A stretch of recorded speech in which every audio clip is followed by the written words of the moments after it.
Hello students, as you know that we are discussing a chapter measure of dispersion in our classes. Today I am going to discuss a topic from that chapter and the topic is coefficient of variation. So look at the board. Here the question is which is related to the calculation of coefficient of variation, and that question has been asked many times in your final exam. I am going to read the statement.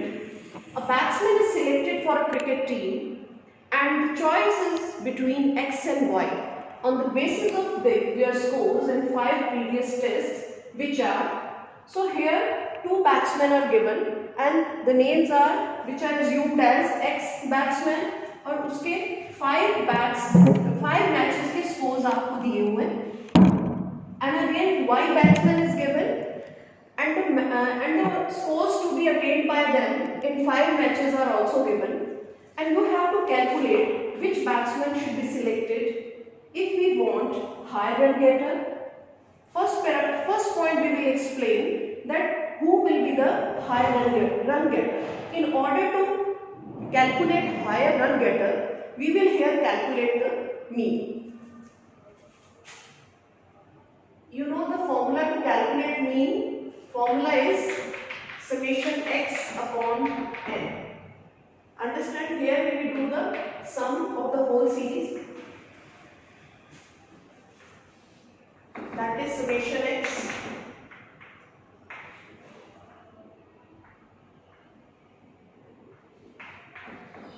so here the sum will be 350.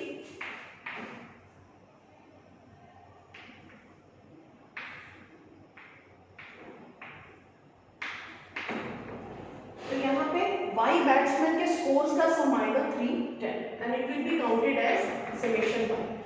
तो सबसे पहले हम x batsman के scores का mean calculate करेंगे. How many matches are there, that will constitute n.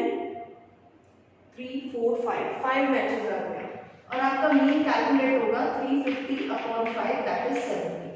उसी तरीके से y बैट्समैन के मैचेस का एवरेज निकालेंगे and it will come as 310 upon 5.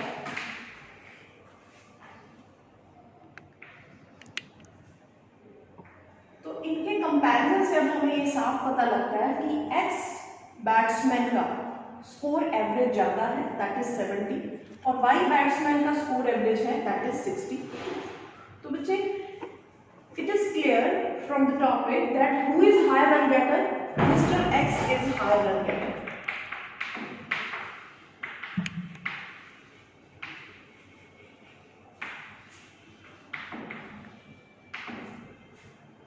उसके बाद second part is a more reliable batsman in the team. Here we have to calculate more reliable batsman. ठीक है, क्योंकि ये टीम में बैट्समैन की सिलेक्शन है. पहले उसका एवरेज देखते हैं कि वो कितना अच्छा स्कोर कर रहा है, एवरेज स्कोर क्या है उसका, और फिर ये देखते हैं कि कौन सा रिलायबल है. और रिलायबिलिटी को कैलकुलेट करने के लिए हमें कैलकुलेट करना होता है कंसिस्टेंसी, जिसमें ठहराव है, जिसकी बैट्समैन ऐसा है जिसमें जो है जब वो बैटिंग करता है तो उसके जो स्कोर्स हैं वो डिविएट नहीं होते. ठीक है, एक जैसा जो है उसका परफॉर्मेंस रहता है. तो जब हमने कंसिस्टेंसी कैलकुलेट करनी है उसके लिए हमें कैलकुलेट करना पड़ेगा coefficient of variation. And formula to calculate coefficient of variation is standard deviation upon mean multiply by 100. और अब इसके लिए फिर आपको बेटे स्टैंडर्ड डेविएशन कैलकुलेट करना पड़ेगा और स्टैंडर्ड डेविएशन का फॉर्मूला x के लिए अलग और y के लिए अलग कैलकुलेट करना पड़ेगा. x के लिए फॉर्मूला है summation x square upon n का स्क्वायर रूट, y के लिए फॉर्मूला है summation y square upon n का स्क्वायर रूट. हम ये दो स्टैंडर्ड डेविएशन अलग अलग कैलकुलेट करेंगे और दो CV कैलकुलेट करेंगे. CV is standard coefficient of variation. ये x के लिए CV अलग कैलकुलेट होगा और y के लिए जो CV है वो अलग कैलकुलेट होगा.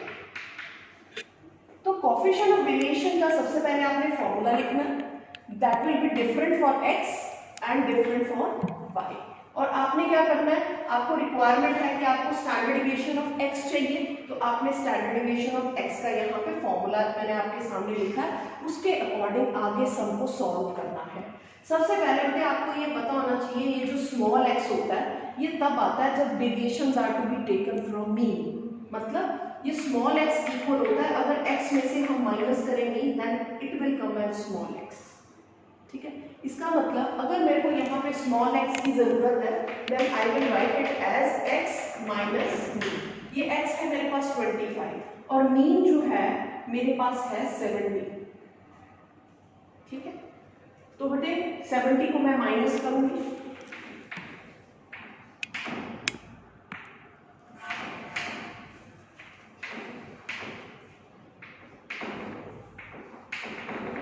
I am going to check the calculations once again.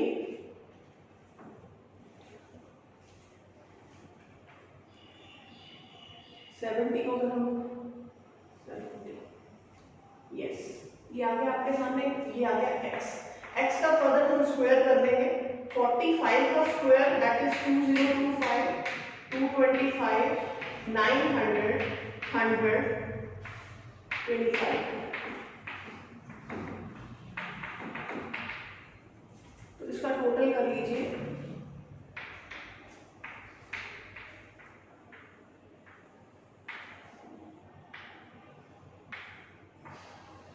ये आपके पास आ गया 5750। ठीक है, ये समेशन x स्क्वायर आ गया। यहाँ पे आप इसकी वैल्यू पुट कर दोगे, that is 5750 upon number of items are 10। इसको डिवाइड करके आपका जो है आंसर क्या आएगा वो देखिए।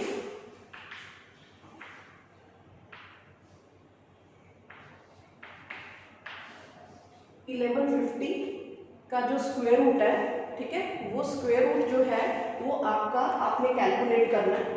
आप वैसे इसके लिए आपकी कैलकुलेशन मैं एक आपको सॉल्व करके बता रही हूँ, अगली वाली कैलकुलेशन आप अपने आप करना।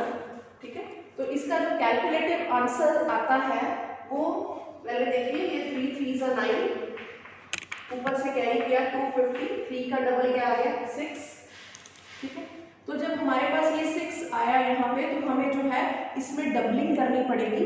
ठीक है, तो फिर ये डबलिंग करके 3 का डबल 6, अब फिर ये 3 पे जाएगा, 3 3 सा 9, 6 3 सा 18। आपको पता है जब इस चीज का डबल करते हैं तो ये 6 आ गया। 6 इज अ कॉमन फैक्टर, ठीक है ना, कॉमन कांस्टेंट फैक्टर। कांस्टेंट के साथ हमने डिजिट अप्लाई करते जाना। ये डिजिट 3 3 सा पे ही जा रहा है। 10 में से 9 गया 1, 8, ये 61 आ गया। अब डेसिमल लगाएंगे क्योंकि आगे कुछ नहीं है, डबल जीरो की पेयरिंग नीचे आएगी। ठीक है, तो ये ऐसे जब आप सॉल्व करोगे तो आपका जो स्टैंडर्ड डिविएशन पूरा सॉल्व करके आएगा 33.91 ऐसे आएगी आपके पास। ये आप खुद कैलकुलेट करोगे। अब इसको हम इसमें पुट कर देते हैं। स्टैंडर्ड डिविएशन आपका आया 33.91, मीन आपके पास है 70 मल्टीप्लाई बाय, तो यहाँ से बेटे आपके पास CVX आ जाएगा। ये CVX आप कैलकुलेट करके इसका जो आंसर लिखोगे वो आएगा 48.44%। ये इस कैलकुलेशन का आंसर है। ठीक है बेटे, I hope you will understand it. उसके बाद हमने स्टैंडर्ड डिविएशन y को कैलकुलेट करना है। यहाँ पे थोड़ा सा कंजस्टेड हो गया, ये फॉर्मूला मैं बाद में लिखूंगी। ये सारा स्टेप आपको समझाने के लिए मैंने यहाँ सॉल्व कर दिया। इन द सेम वे जैसे अब y का जो मीन है, ठीक है, वो हमारे पास आया है 62, then you will calculate standard deviation in the same manner.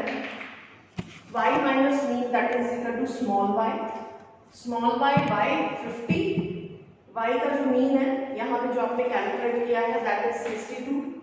ठीक है, 50 में से 62 गया -12, 8, 3, 7, ठीक है, 17 आ गया। ये आपका आ गया 62 अगर आप माइनस करते हो, ठीक है, और नेक्स्ट इज 80। ये आपके पास स्मॉल y आ गया। फर्दर आप y का स्क्वायर करोगे 144, 64, 9, 289 और ये मेथड होता है 324 होता है इसका डबल 18 का। ठीक है, इसका जो टोटल आएगा 448 और 9 17, 17 और 9 20। तो ये 17 के आगे माइनस आना था, ये लीव हो गया था। तो अब इसका जो टोटल है वो हमारा 448, 9 17, 17 और 9 26 और 430 3, 4 3 7, 7 6 13 और 8 21, 21 और 2 23, ठीक है, 2 3 2 5 2 7 एंड 1 8, 830 आ गया, ठीक है। अब आगे हम फिर से हम कैलकुलेट करेंगे standard deviation of y, that is summation y square upon n, 830 upon 5, 5 1 जा 5, 5 6 जा 30, 5 6 जा 30। तो 166 का जो हमारे पास स्क्वायर रूट आता है बेटा, आप खुद कैलकुलेट करोगे, ठीक है, खुद आपने कैलकुलेशन करनी है। मैं एक बार समझा जरूर रही हूँ, पर सारे जो स्क्वायर रूट हैं that is very much important. 1 1 जा 1, क्योंकि आपको पता है पीछे से पेयरिंग करते हैं, 1 का डबल हो गया 2, अब 21 1 जा लगाए तो इसके नीचे छोटा जा रहा है, 3 3 जा लगाए 69 बन रहा है, तो ये 2 पे जाएगा, 2 2 जा 44, ऐसे ये हमारे पास 22 आ गया, ठीक है, ये 1.2 हो गया।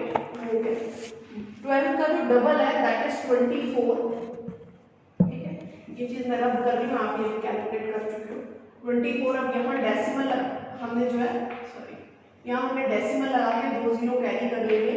12 का जो डबल है वो आ गया 24। ऐसे ही करके हमारे पास जो आंसर आ जाएगा कैरी ऑन करके वो आएगा दैट इज 12.88। ये हमारा स्टैंडर्ड डिविएशन y का आंसर आ जाएगा, ठीक है बेटे। अब बेटे वैसे ही हमने c भी कैलकुलेट करना है, जो मैंने फॉर्मूला आपको x का कैलकुलेट करने के लिए बताया था, अब वो आपको y का कैलकुलेट करना है। Standard deviation of y upon mean into 100, standard deviation of y 12.88, y का जो मीन है, y आपको जो ये है 62 मल्टीप्लाई बाय 100, आपका जो CV आ रहा है, कोएफिशिएंट ऑफ वेरिएशन आ रहा है, वो आपका आ रहा है 20.77, 20.77%। तो ये जो है CV आया y का और ये जो है CV आया x का, ठीक है। तो अब क्या है, here we have to compare both the percentage in order to calculate the more reliable batsman. अब जिसका परसेंटेज हाई होता है वो लेस कंसिस्टेंट होता है। वाई बैट्समैन का परसेंटेज लो है, इट मीन्स इसमें वेरिएशंस के चांसेस कम है। कंसिस्टेंसी लेवल जो है वाई का बहुत ज़्यादा है, ठीक है, क्योंकि परसेंटेज जो है, जिसकी परसेंटेज कम वो मोर कंसिस्टेंट। तो यहाँ पे हम लिखेंगे although x is higher or better but y is more consistent player because उसका जो परसेंटेज है CV का वो लेस है, because CV is less। तो बेटे ये जो है आपने CV के 2 पार्ट्स में डिवाइड करके x और y का CV अलग अलग कोएफिशिएंट ऑफ वेरिएशन अलग अलग कैलकुलेट करके ये सम करना। और एक बड़ी इंपॉर्टेंट बात, ये x और y डिस्क्रीट सीरीज नहीं है, ये इंडिविजुअल सीरीज है, x का अलग y का अलग। Thank you.